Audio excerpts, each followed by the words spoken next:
தந்தை, மகன், தூயாவியாரின் பேராலே ஆமென். ஆன்ம வழிகாட்டி அக்டோபர் மாதம் 29ஆம் தேதி புதன்கிழமை. புனித சூசேப்பரை நோக்கிய நமது இறைவேண்டல். ஆசீர்வதிக்கப்பட்ட புனித யோசேப்பே, எங்கள் துன்பங்களில் நாங்கள் உம்மிடம் வருகிறோம். உமது மகா பரிசுத்த துணைவரின் உதவியை மன்றாடிய நாங்கள் உமது ஆதரவையும் நம்பிக்கையுடன் வேண்டிக் கொள்கிறோம்.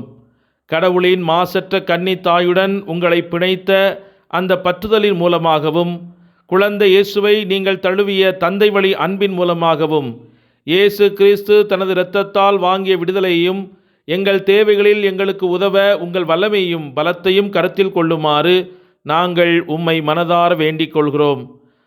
தூய குடும்பத்தின் மிகவும் வெளிப்புள்ள பாதுகாவலரே, இயேசு கிறிஸ்துவின் தேர்ந்தெடுக்கப்பட்ட குழந்தைகளை பாதுகாக்கவும் ஏற்படுத்தப்பட்ட மிகவும் அன்பான தந்தையே, குற்றம் மற்றும் பாவத் தொற்று நோயையும் எங்களிடமிருந்து விலக்குங்கள். எங்கள் மிகவும் வலிமையான பாதுகாவலரே, எங்களுக்கு இரக்கமாயிருங்கள். விண்ணகத்திலிருந்து இருளின் சக்தியுடன் எங்கள் போராட்டத்தில் எங்களுக்கு உதவுங்கள். ஒரு காலத்தில் நீர் குழந்தை இயேசுவை மரண ஆபத்திலிருந்து மீட்டது போல, இப்போது இறைவனுடைய பரிசுத்த திருச்சபையை எதிரியின் கண்ணிகளிலிருந்தும் எல்லா துன்பங்களிலிருந்தும் பாதுகாத்தருளும். உம்முடைய நிலையான பாதுகாப்பினால் எங்கள் ஒவ்வொருவரையும் காத்தருளும். இதனால் உம்முடைய முன்மாதிரியாலும் உம்முடைய உதவியாலும் நாங்கள் பக்தியுடன் வாழவும், தூய்மையில் மரிக்கவும், பரலோகத்தில் நித்திய மகிழ்வையும் பெற முடியும் என்று உறுதியாக நம்புகிறோம். ஆமேன். லூக்கா நற்செய்தி 13வது அதிகாரம் 24வது இறைவார்த்தை. இடுக்கமான வாயில் வழியாக நுழைய வருந்தி முயலுங்கள், ஏனெனில் பலர் உள்ளே செல்ல முயன்றும் இயலாமற் போகும் என்றார். இது கிறிஸ்து வழங்கும் வாழ்வு தரும் நற்செய்தி. கிறிஸ்துவே உமக்கு புகழ். சிந்தனை. கத்தோலிக்க திருச்சபை போதித்து வரும் விசுவாச சத்தியங்களில் மிக முக்கியமானதும் ஒரு வகையில் மற்ற அநேக சத்தியங்களுக்கு அடிப்படையானதுமாகிய ஒரு சத்தியம் இன்று மறுக்கப்படுவதை நாம் காண முடிகிறது. அது மறுக்கப்படுவது மட்டுமல்ல, அதைவிட அதிகமாக மறைக்கவும் படுகிறது. நரகம் என்ற ஒன்று இருக்கிறது. இவ்வுலகில் பிறக்கும் ஒவ்வொரு மனிதனும் அங்கு செல்லக்கூடிய ஆபத்து இருக்கிறது என்ற சத்தியம்தான் அது. 1908 திருத்தந்தை புனித 10ஆம் பத்திநாதரால் வெளியிடப்பட்ட ஞான உபதேசம் நரகத்தை பின்வருமாறு வரையறுக்கிறது. நரகம் என்பது தீயவர்கள் தண்டிக்கப்படும் ஓர் இடமாகும். அங்கு அவர்களுக்கு நித்தியத்திற்கும் கடவுளின் காட்சி மறுக்கப்படுகிறது. அங்கு அவர்கள் பயங்கரமான வாதைகளுக்கு உள்ளாயிருக்கிறார்கள் என்று அவர் எழுதி வைத்திருக்கிறார். ஆனால் இன்றைய நவீன விஞ்ஞான பரிணாம சிந்தனைகள் இந்த விசுவாச சத்தியத்தை அகற்றிவிட்டு அதன் இடத்தை பிடித்து கொண்டுள்ளன. நரகத்தை பற்றி பேசி மக்களை அச்சுறுத்த வேண்டிய அவசியமில்லை என்று சிலர் கூறுகிறார்கள். ஆனால் உண்மை நிலை இதற்கு நேர் எதிரானதாக இருக்கிறது. நாம் முதலில் ஒரு காரியத்தை ஆழமாக சிந்திக்க வேண்டும். இறைமகன் இயேசு எதற்காக மனிதரானார்? அதற்கு காரணம் என்ன? மனிதனை பாவத்தின் அடிமைத்தனத்தினின்றும் அதன் பயங்கர விளைவாகிய நரகத்திலிருந்தும் மீட்பதற்காகவே அவர் மனிதரானார். இயேசு கிறிஸ்துவனுடைய மனித அவதாரத்தின் முழு நோக்கம் இது மட்டுமே. இயேசு கிறிஸ்து மனிதர் கண்டு பாவிக்கக்கூடிய முன்னுதாரண மனிதராக, உத்தமமான மனிதராக மக்களுக்கு இப்போது காட்டப்பட்டு கொண்டிருக்கிறார். மிகச்சிறந்த மனித மதிப்பீடுகளை நமக்கு தரவே அவர் வந்ததாக ஒரு சிலர் கூறிக்கொண்டிருக்கிறார்கள். ஒரு வகையில் மனு குலத்தை மீட்க அவர் வந்ததாக ஒப்புக்கொள்ளப்படுகிறது. ஆனால் எதிலிருந்து மீட்க வந்தார் என்பதில்தான் பாரம்பரிய கத்தோலிக்க போதனையில் இருந்து தற்கால நவீன போதகர்கள் பலர் வேறுபடுகிறார்கள். சமுதாய சீர்கேடுகள், செல்வந்தர்களாலும் அதிகாரம் உள்ளவர்களாலும் சாதியத்தினாலும் ஏழைகள் ஒழுக்கப்படுதல், அவர்களுக்கு எதிராக இழைக்கப்படும் தீமைகள், அநீதிகள், பெண்களுக்கு எதிரான வன்முறை, தலித் போன்ற தீமைகளுக்கு எதிராக குரல் கொடுக்க உலகில் பிறந்த ஒரு வீர நாயகராக, வெறும் உலக தீமைகளிலிருந்து மட்டும் மனிதனை மீட்க வந்த ஒரு போராளியாக இயேசு இன்று முன்னிறுத்தப்படுகிறார். ஆனால் இது உண்மையா?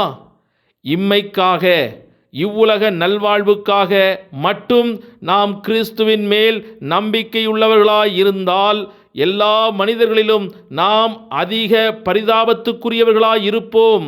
1 கொரிந்தியர் 15:19 என்று நம்மை புனித அப்போஸ்தலராகிய திருத்தூதராகிய பவுல் எச்சரிக்கிறார். ஆகவே மன்னக பாவங்களிலிருந்து மட்டும் நம்மை மன்னித்து விடுவிக்க மட்டும் இயேசு வரவில்லை. மாறாக விண்ணக வாழ்வுக்கு தந்தையாம் கடவுளோடு என்றென்றும் இணைந்து இருப்பதற்காக கடவுள் நம்மை மீட்பதற்காக இந்த உலகத்திற்கு இறங்கி வந்தார்.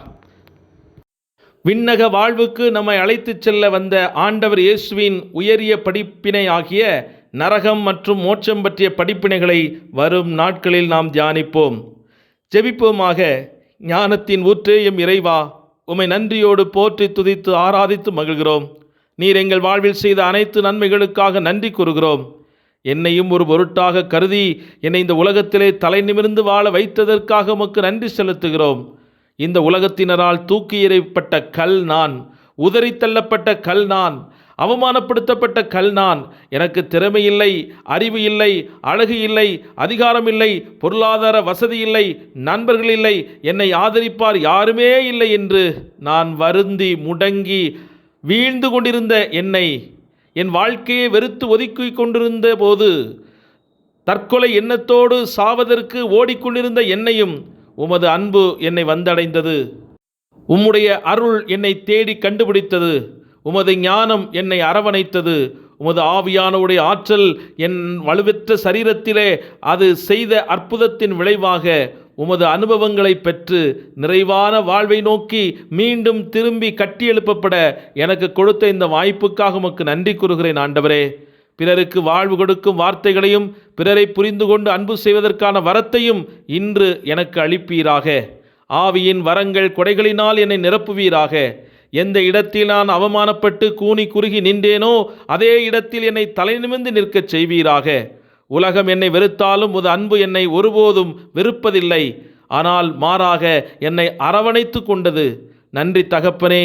உலகத்திலே என்ன கிடைக்கும் என்று உழைத்து உழைத்து ஏமாந்து போகாமல் உம்மிலே பலம் கொண்டு பிறரை பலப்படுத்தி வாழ எனக்கு வரம் தாரும்.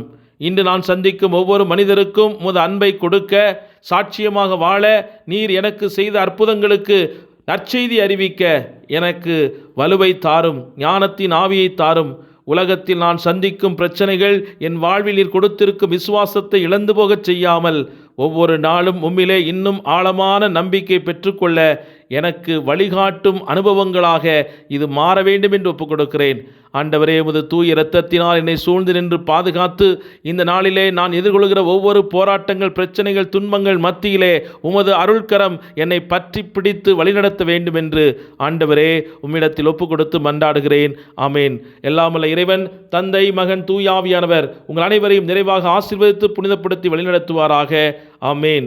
இயேசுவுக்கே புகழ், இயேசுவுக்கே நன்றி. மரியே வாழ்க. இயேசுவின் இரத்தம் ஜெயம்.